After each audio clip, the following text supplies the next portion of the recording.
Welcome back to the deep dive, especially to you, the learner. Today, our mission is, well, we're unpacking why high intelligence often feels like, honestly, a double-edged sword in adulthood, especially for former gifted children. Yeah, it's a really fascinating area. We're looking at a huge stack of sources today, everything from psychological research to clinical studies on giftedness. Right, and I'm bringing in a bunch of high-performance career coaching insights, too, because, I see these struggles in the workplace every single day. Brilliant people who are just completely stuck. Exactly. And from the research side, I want us to look at the cognitive mechanisms behind that. Like, what is actually happening in the brain to cause that paralysis? So picture this. You spent, I don't know, the last 5 years grinding for a massive promotion. You've sacrificed weekends, outmaneuvered the competition, and finally the email hits your inbox. The Holy Grail. The job is yours? The job is yours. You sit down in the new office, you look out the window, and you wait for that overwhelming wave of satisfaction to wash over you. But instead, there's just nothing. Just emptiness. Yeah, just this hollow, echoing emptiness. And then that terrifying thought creeps in, like, wait, is this it? So, okay, let's unpack this. If you've ever felt paralyzed by a simple decision or felt completely empty after hitting a major milestone, today we're going to explain why, and more importantly, how to get unstuck. And to understand why that internal feeling of being stuck happens, we actually have to start by looking outward. Because before we can fix the internal stuff, we have to look at how this highly active operating system interacts with the outside world. Right, because the friction usually starts in everyday conversations, doesn't it? It really does. The world doesn't necessarily run on the same cognitive software that a highly intelligent person does. Okay, so speaking of that social friction, there was this counterintuitive finding from the sources about a habit that, honestly, it completely changed how I view some of my clients. Oh, you mean the habit of changing your mind mid-argument? Yes. The research calls it belief updating. But I mean, I have to push back on this right out of the gate. In a corporate environment, if a leader pitches a strategy, hears one counterargument and instantly says, oh, you know what, I'm wrong, let's do your idea. People see that as wishy-washy. Oh, absolutely. Observers view it as unreliable fence-sitting. Exactly. And a lot of boardrooms, doing that is pretty much professional suicide. You're supposed to stick to your guns. But what's fascinating here is the psychology behind it. Socially, yes, we prioritize unwavering confidence. But cognitively, instantly dropping an incorrect position when presented with new data is actually a huge marker of high fluid intelligence. Wait, so it's a good thing? It's cognitive agility. You see, we have to separate crystallized intelligence, which is, your bank of accumulated knowledge, from fluid intelligence. Fluid intelligence is your brain's ability to solve novel problems in real time. Ah, okay. So a brain with high fluid intelligence doesn't view an argument as a battle to win. It's more like a data gathering exercise. Precisely. For this type of brain, staying loyal to a position that has just been proven incorrect is completely illogical. They prioritize accuracy over ego. They just adapt instantly to the new evidence. Right. But the friction happens because the other people in the room are playing this social game of dominance and certainty. Meanwhile, the highly intelligent person is just updating their internal software out loud. They process the new variable, realize the equation was wrong, and pivot. Wow. But because they don't explain that internal math, they just look like a weather vane to everyone else. Yeah, exactly. Which I guess connects to the second frustrating habit the sources brought up, the classic over-explainer. Someone asks you for the time and you build them a watch. Yes, the 5-minute seminar answer to a very simple question. Right.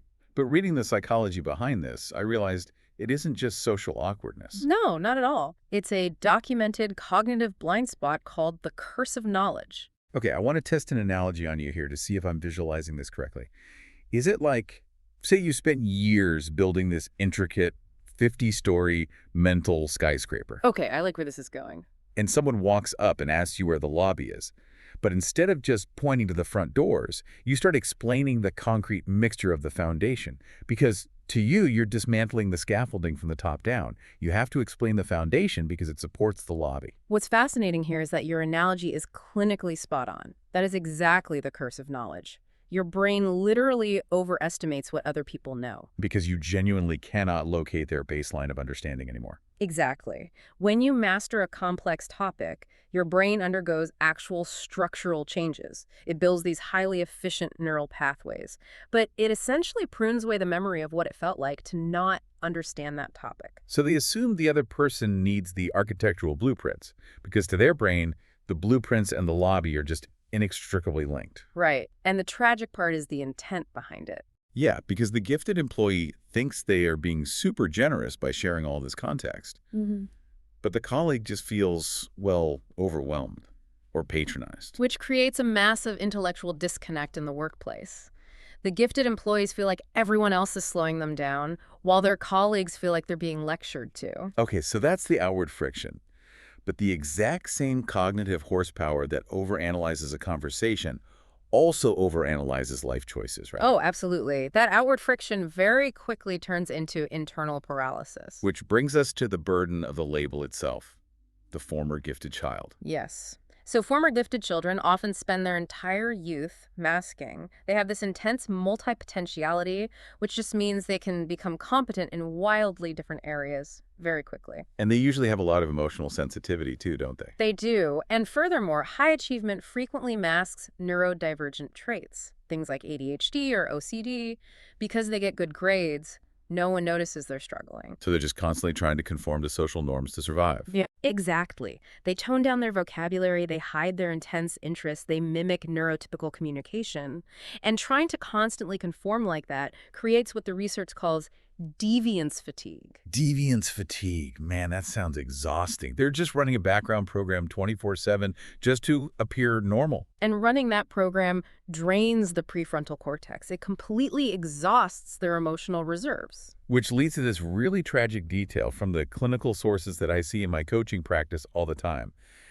Gifted adults often try to use their immense intellect to logic their way out of depression or anxiety. Which completely fails. Completely. I call it the spreadsheet approach to sadness. A client will literally tell me, I have a healthy family, a top-tier salary, I have objectively no logical reason to feel depressed. So I'm going to analyze my routine until I find the bug in the system. And that is a fundamental category error. Anxiety and depression are emotional and neurochemical states. They are not math problems. You can't use a hammer to tighten a screw, and you cannot outthink an emotion. But when their primary tool, their intellect, fails them, they panic. Right, and that panic bleeds directly into their professional decision-making.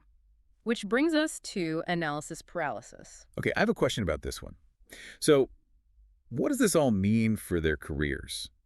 Because if a person's superpower is analyzing massive amounts of data, why does it completely freeze them when they need to make a move? Because highly intelligent people can see every angle. They see the third, fourth, and fifth order consequences of a decision. They see every potential risk. But isn't analyzing risk just good strategy?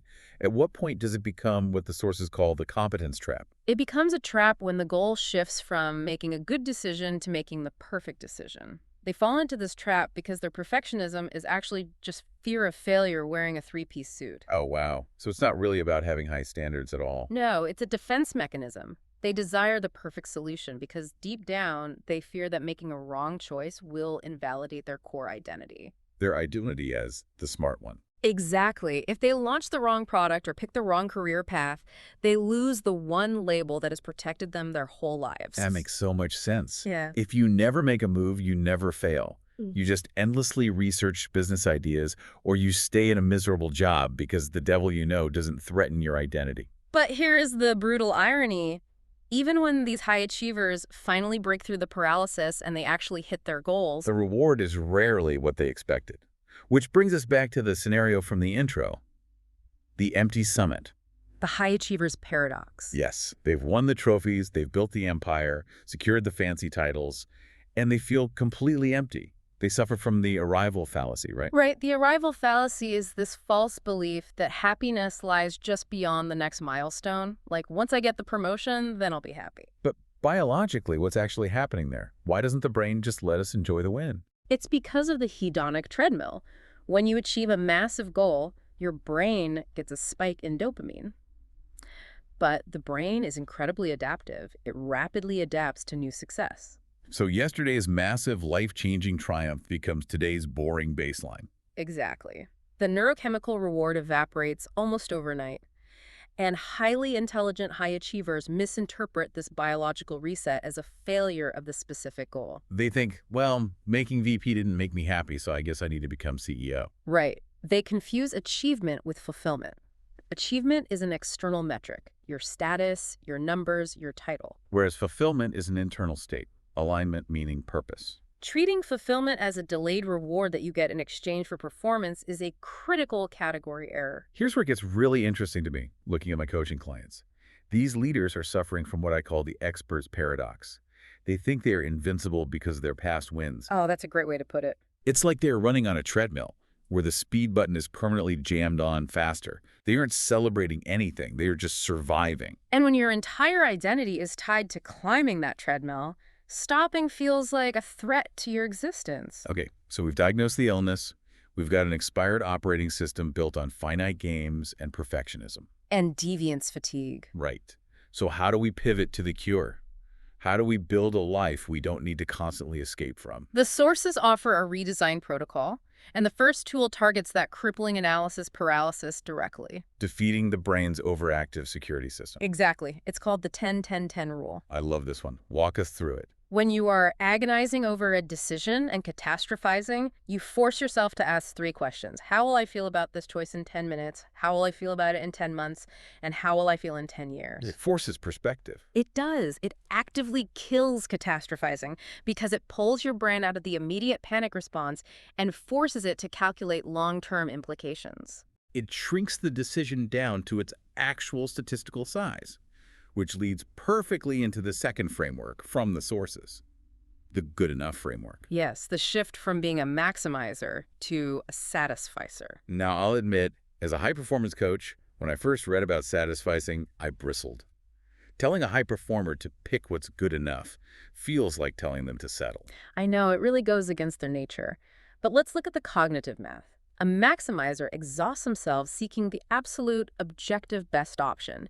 They will review 50 different options before choosing one. But the marginal return on that last 10% of optimization takes up 90% of their energy. Exactly. A satisficer, on the other hand, defines their core criteria up front. They evaluate options, and the moment they find the first option that meets their criteria, they pick it and move on. And the research shows that satisficers are demonstrably happier. Profoundly happier, because they aren't haunted by the phantom potential of all the unchosen options. They protect their cognitive energy. Okay, so that covers decision-making. But what about the workplace itself? What do gifted employees actually need to thrive? 2 main things: autonomy and non-routine challenges. Routine is kryptonite to the high fluid intelligence brain. They need to solve complex problems in their own unconventional ways. Exactly. But more importantly, they need to stop playing finite games and start playing infinite games. Right. A finite game is like hitting the quarterly sales target. You play to win, it ends, and then you start over. But an infinite game like building a legacy, fostering a great culture, or pursuing a deep purpose, the objective is simply to keep playing.